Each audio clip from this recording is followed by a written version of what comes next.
first up, I want to thank God for giving me the opportunity to share. I think we're all in the same boat when I say that we're not here without him, so he's the one that gives me the chance. Thank you also, Anthony, and everyone else that's given me the chance that asked me to come and share. It's a story that, I think it's a story that needs to be told, so yeah. I thought, when I was writing this, I thought, why am I doing this? Other than God tell me to, which kind of helps.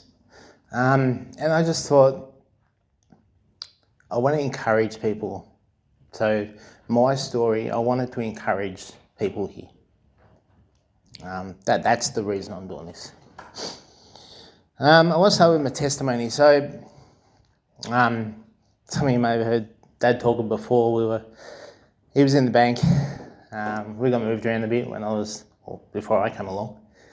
And I ended up living up in Lismore, which was where I was born. So, yeah, northern sort of New South Wales. Now, I don't obviously remember too much from then because we moved here when I was like 16 months old. And I've been here ever since. I'm now 45, so I think I'm nearly a local. Maybe. I remember life growing up, pretty average sort of stuff. Kids doing what kids do and hanging out with family and just spending time, and yeah, it was just a good childhood.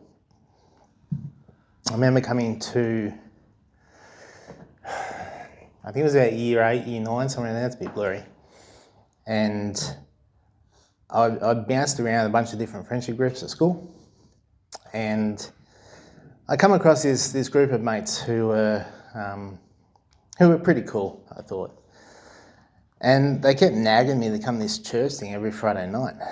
It was like a youth group. Well, it was a youth group, and actually worked out well because it was like straight down the road from my house. So after a bunch of nagging, and I just got a bit over it, so I thought it was a little bit daggy, but I went, I'll come if you just shut up. So I went, but I loved it, because what I saw there was a bunch of people who cared for each other. Now, the idea was we'd come in on a Friday night, we play all sorts of games that if church leadership knew that we play them, we probably wouldn't have been playing them. But it was a lot of fun. We did some Bible studies, we played some more games, and yeah, it was just a really good time. So he couldn't get me away from the place after a while. So that sort of went on. After a bit of time, I kind of drifted away from that. I kind of got a bit older and some of the friends left, that sort of thing. Ended up going to college, and I went to Arundel, and the group of friends I had, they were really good kids, but we did try some stuff that Mum and Dad noticed, so there's no surprise. We did try some stuff that I look back on now and go, probably shouldn't have done that. My lowest point was, well, firstly, I'll say, it was around that time that I was starting to ask some questions about meaning of life. Where do I fit? Who am I? You know, a couple of small questions there. And yeah, we ended up trying some different things. I remember we were going to one party one night, and I got really well acquainted with the toilet bowl after a whole bunch of alcohol. And I swore I'd never do that again, and I never have. So I'm very proud to say that. But that was all part of the learning process of who I am, who I was then, all that sort of thing. So I was searching for meaning. I was looking for meaning in probably all the wrong spots. And I tried a few things like that, which I'm not particularly proud of, but I have learned a lot through it. So yeah, ended up going back to church, basically because, well, two reasons. The first one was I was looking for meaning, and nothing else I'd tried had any meaning. The second one was I was going to youth, and Mum actually said to me one day, I talked about this to her the other day. She said to me, if you're going to go to church, if you're going to go to youth, you probably should go to church too. I went, yeah, righto. I wasn't that convinced at the time, but I said, nah, let's give it a shot. I'm not doing anything else, so why not? So from that point on, I remember going, and I met the youth leader there. Really good bloke, I thought. He was the first guy that he actually really believed in me.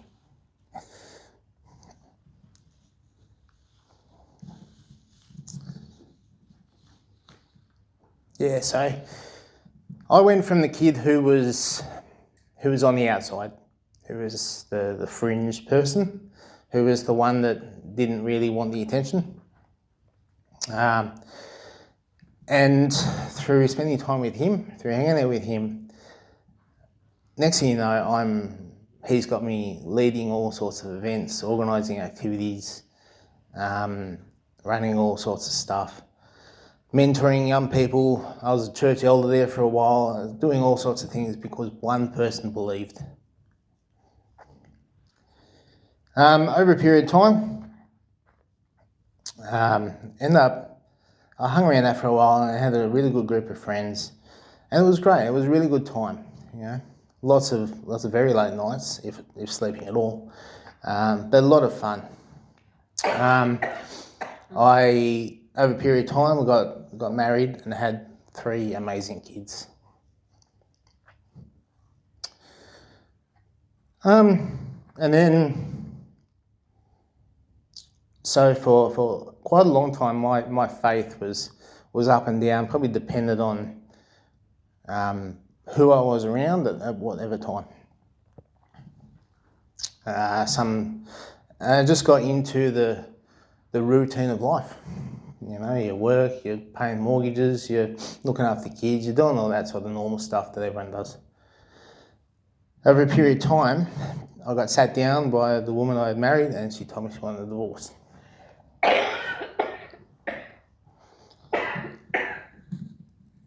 In some ways, I think I sort of knew it was coming, but it was still pretty hard at the time.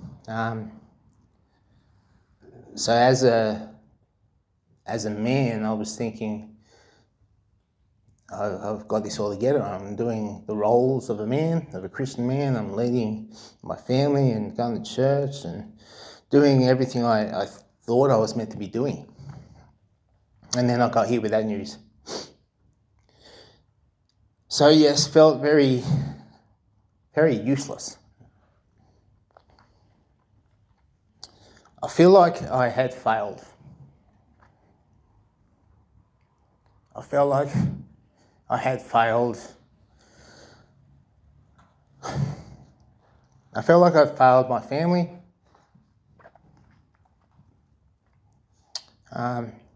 I felt like I failed God. All I see, I felt like I failed everyone.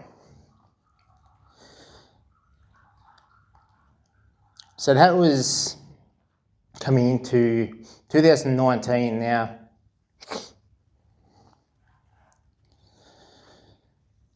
I'm not sure, I think it was early 2019, and I was feeling the back of my head, and some of you probably going, why has he got no hair? I found a bump on the back of my head.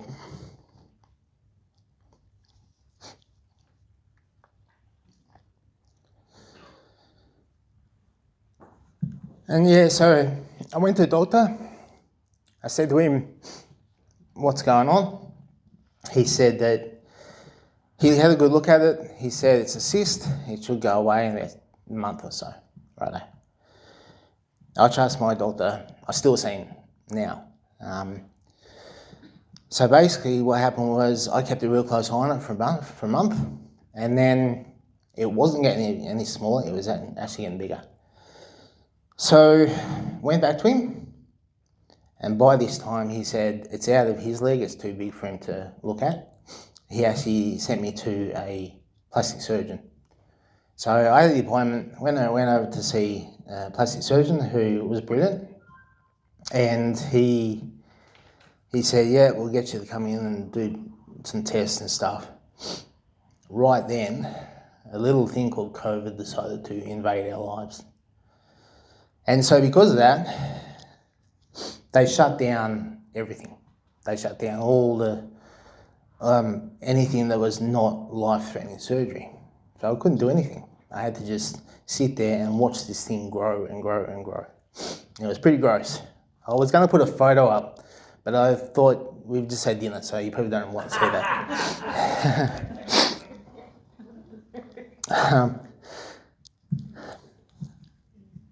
Anyway, they ended up lifting the restrictions. And straight away, I got an appointment to go and see him again. By this time, it had grown so big that the plastic surgeon had said, or he said, it's too big for him. He can't do it. So I was off to a specialist. So I found a specialist in Sydney, who I still see today, and she's absolutely brilliant. Within a couple of weeks, I'd gone from plastic surgeon's office to getting operated on in Sydney by one of the best surgeons there is. I remember going up there on the, I won't tell you the whole story because it goes forever, but I remember sitting in her office, and I think that was Tuesday, and on the Thursday morning I was in having the first round of surgery. By this stage, just to give you a bit of perspective, the tumour was the size of a tennis ball, right there. And yeah, not very nice at all. So yes, I got operated on, and at that time I had long hair. You wouldn't believe it now. I had long hair about halfway down my back. And I actually asked them if they could use it as a wig, and they said, no, it's not worth it. I'd grown this hair for like 10 years and I couldn't use it for anything. Anyway, I had surgery, came out with no lump on the back of my head and no hair, which was all right. A bit cold, but it was all right. Then I got told that I've got to go in for a second round of surgery. Now, I'd already been under the knife for 7 hours, I think it was. But because there was holes in me everywhere, they had to go and do some reconstructive surgery, which was the following Saturday, I think it was. I went into that, and a few hours later come out and was told that they cut my back open, and I've got this pretty awesome scar there. Took a muscle out of my back, slammed it on the back of my head, took a skin graft off my leg and threw it there as well to keep the muscle in. There's bits of me everywhere, right? It's a wonder that people can do that sort of thing. So thank you, Lord, for doing that. So after lying in hospital for what seemed like weeks, it's pretty hard when you're sitting there and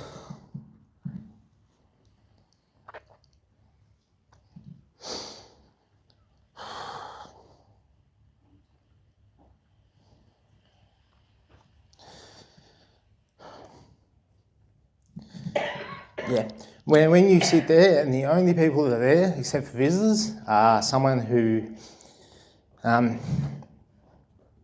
that's going to jab you with a needle or give you a meal. They're the only people to come, and that's hard. That was my reality for 2 weeks, I think. Came home.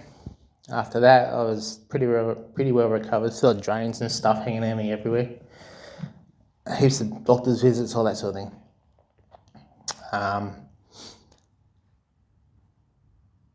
And all this time, I lay in hospital going, God, what are you doing? Like, why? I'm here, I've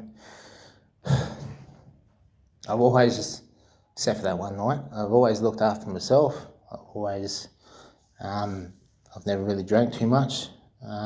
never smoked, always been pretty fit, been a pretty sporty kid, and yet I get struck down with this thing. By the way, this thing, it needs to be said, it's so rare, there's 4 in Australia per year. Yeah, so I'll give you a minute to get your head around that one.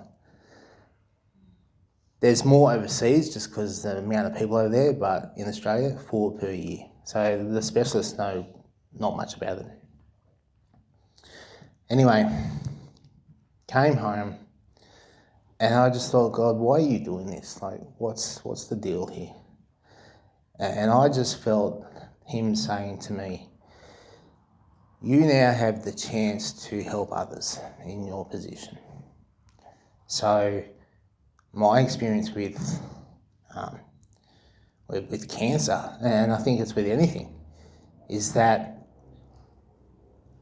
yes, you can help people, yes, you can sympathise with them, but you can't fully know what they're going through unless you've actually experienced it yourself. So I guess my encouragement to that is the experiences that each and every single one of us have had, use them, because they're there for a reason. I feel like God has given us these experiences to help others. So my encouragement in that part of it is to get out there and find people that have been through similar stuff and help them through it, because they're pleading for that.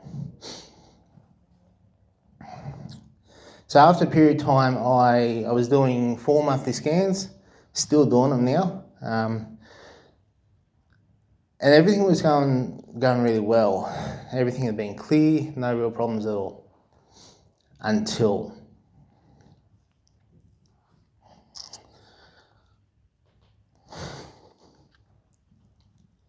come November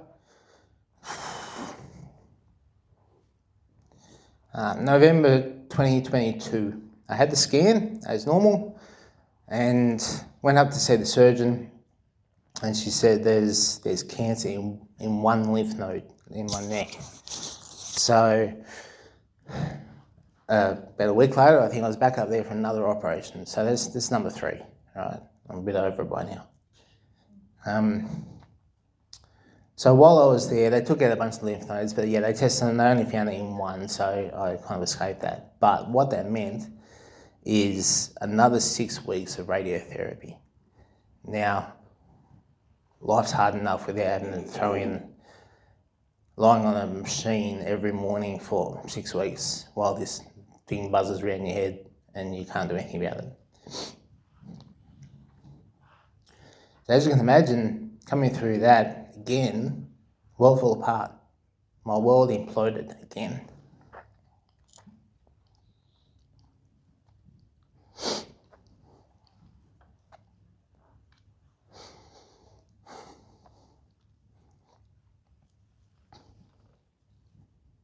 I think again, that's when you get the feelings of just, it's despair. It's hard. It's, you know. Again, I had a few interesting chats with God and some other people. Dropped a few words I probably shouldn't say. But he got me through it.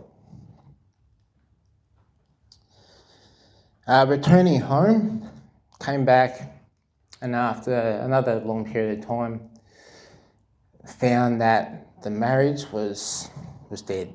It was irretrievable. I had plenty of chats with good friends of mine, good friends outside the church, good friends inside the church. I'm involved in the Canberra Monaro Mays community as well. And yeah, they've been awesome. So through all of that, through lots of encouragement, and the reason I say that is because I wanted to do, if there's such a way of doing a divorce the Christian way. And that was hard because there's a lot of guilt that goes with that. Did I do it? Did I do wrong? Did I do right? All those sorts of questions. And in the end, I felt, no, this is the right thing to do. And I prayed hard about it. And God's like, no, I don't want you with her. So The marriage officially ended early this year. You can look at it and go, you can feel very negative about it, and I probably did. But what it really showed me is what I would and would not accept. And I had my moments, but I'm a lot more, I advocate a lot more for myself than what I ever did before. So I have grown a lot through that, which is really, really cool. What I learned through that too is that God will never leave me nor forsake me, ever. I think there's plenty of times when I literally yelled and screamed at God. And again, I probably said some words, but He never left me. He never went. He was always there. What I realised in that time is that, again, my world fell apart. It just imploded.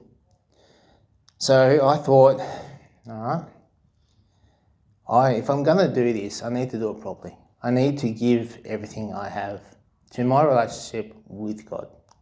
End of story. The truth was, though, I was still doing things my own way. I was saying I was giving it all to God, which I thought I was, but there were still bits of my life that I wasn't, that I was holding back to myself. A little analogy I've been thinking about lately is, you know, when we say give it all to God and we say we want to give every part of ourselves to Him. It's like when you get a guest coming into your house. Do you shut off various rooms because you don't want them to see them? If you want them to come in and see you, you open up everything. It's the same with God. All right, so open every room, open every door and let Him in.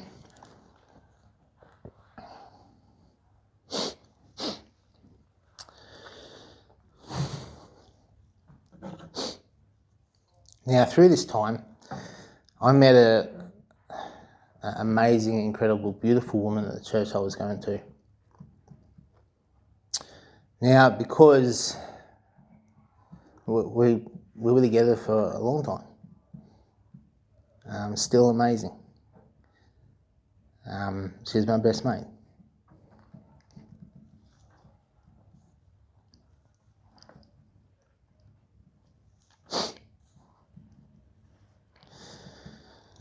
But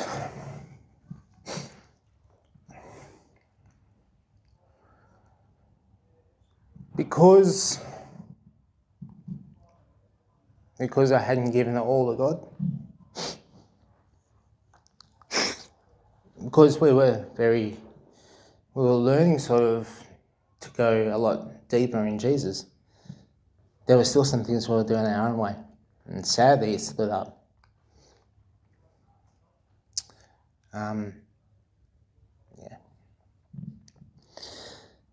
I remember walking into work one day, and I sat there and I just felt my whole world had once again imploded.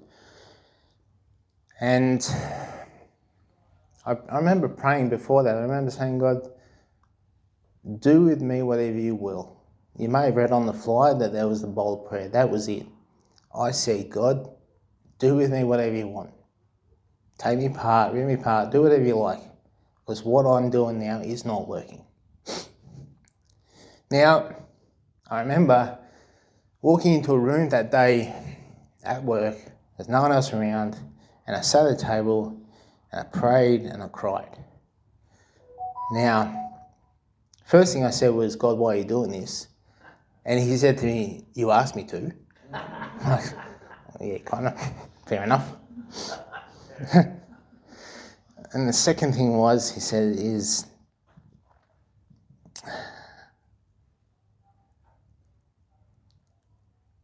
He said to me, dependence. He wants me to completely depend on Him for everything. It's only when God tells you that He wants you to depend on everything from Him that you actually realise how much you're not depending on Him. and I did. So it was a bit of a kick in the backside that I needed, but yeah, that's all right. So yes, I prayed the bold prayer. Now, as I came out of that room, still a bit teary, I felt the need to go for a walk. Now, anyone that's been to Bruce knows there's like nothing there, right? There's nothing. It's not supposed to walk around, but there's not much there. So I remember walking up the street, and I was praying a while. I was praying as long as I was going, and I just felt God say stop. So I stopped. Now I'm on the path, cars going everywhere, and he's telling me to stop. And I said, why am I here? And he says, look at the tree. I said, God, why am I staring at the tree? And he says to me, look at it. And it's one of those trees, now I'm not real good with horticultural sort of stuff, but it's one of those trees where the bark just sort of temporarily, or in the middle, it sort of falls off whenever it wants to. Anyway, I was staring at this tree, and again I asked him, why am I staring at the tree? And he says, I'm stripping you back.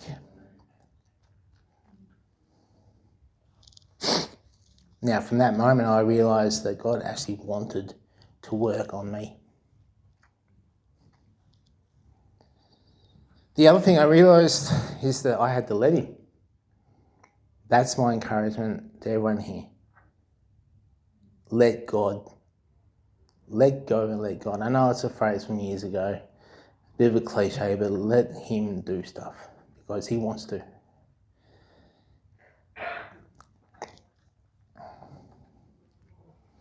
I realise that God is for me. He's not some punitive God that's up there trying to destroy me, even though I thought he was. He's not some God that hates me. He's a God that loves me.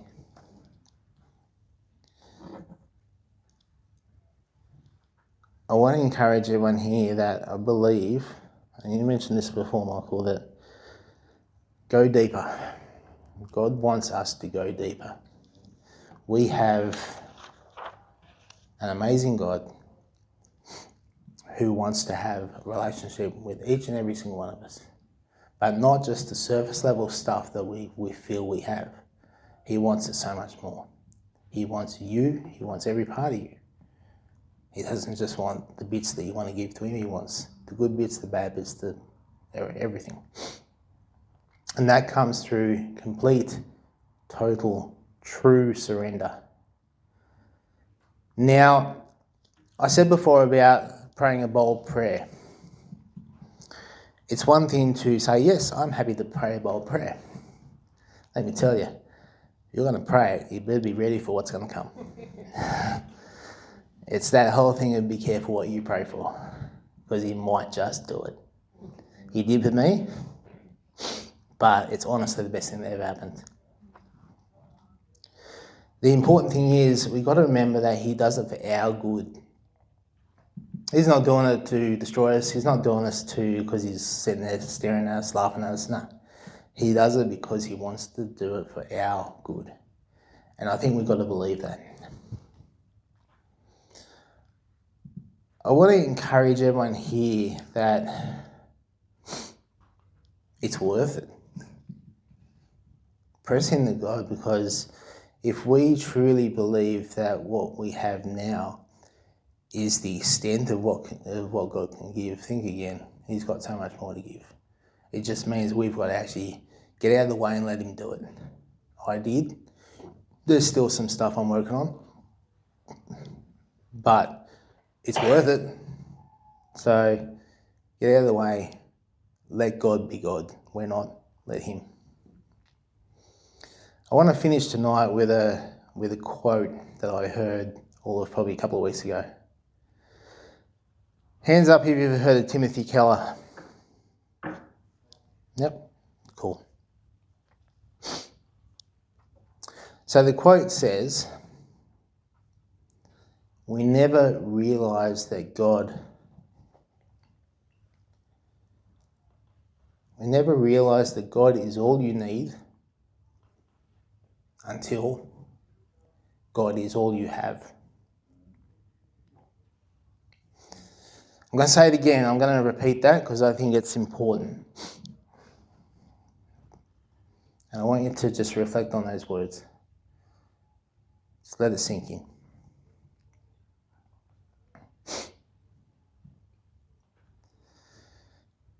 We never realise that God is all you need